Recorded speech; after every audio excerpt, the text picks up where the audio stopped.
तर का म्हणतावे भांडक चंद्रपूरचे पोट्टे हो, आम्ही चाललो पहाडीवर. मग का लावला जुता आणि निघालो तिथून. तर हे दोघं जण करतो ते गोष्टी.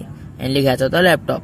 तर का भाऊ काढली गाडी आणि निघालो तिथून. तर दिसत असेल तुम्हाला अनिकेत होता फुल फॉर्म मध्ये.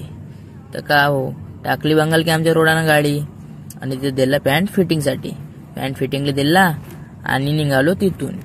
तर का मग का टाकली DRC रोडनं गाडी आणि दिसला आम्हाला ऑक्सिजन पार्ककडे पाहिला आणि निघालो तिथून. तर का भाऊ दिसत असेल माझ्या भाई केस ओढत आहे. तर का हे बा इकडे होते पोट्टे रनिंग करत.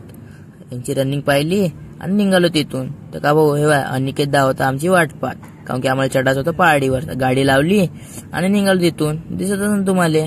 तर का भाऊ हे बा इथं जायचं होतं आम्हाला अंदर आहे इथून कचऱ्यातून.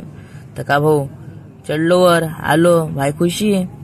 मग का निघालो तिथून. तिकडून बाय भाऊ हे दोघं जण होते मोयो करत. तिथून निघालो आणि दिसली मला शंकरजीची मूर्त. पावा शंकरजीची मूर्त पाहिली आणि निघालो तिथं अजून थोडस वरत चढलो अजून. तर का भाऊ पहाडी होई म्हणलं तर वरत चढाच लागते. तर आलो फायनली वरत. तर का भाऊ पावा इथून भाऊ चांगला दिसत व्ह्यू पावा. आणि हे का भाऊ मा भाऊ म्हण इकडं आहे नीला पाणी. तर मग का भाऊ पाहिलो तिकडं आणि निघालो इकडून. मग वापिस 2-4 फोटो काढले भाऊ आणि मग का निघालो खालच्या रस्त्यानं. खाली उतरलो भाऊ बाहेर दमलो. का सांगू तुम्हाला भाऊ. मग काढली गाडी. जाताना गाडी मी ना चालवली. मग का भाऊ आलो पेट्रोल पंपावर. पेट्रोल टाकलं भाऊ टँकी फुल केली आणि निघालो तिथून भाऊ. तर मग का भाऊ आलो फायनली घरी. घरी आलो आणि का भाऊ लावली गाडी भाऊ. गाडी लावली. मग का भाऊ भेटू नेक्स्ट ब्लॉक मध्ये.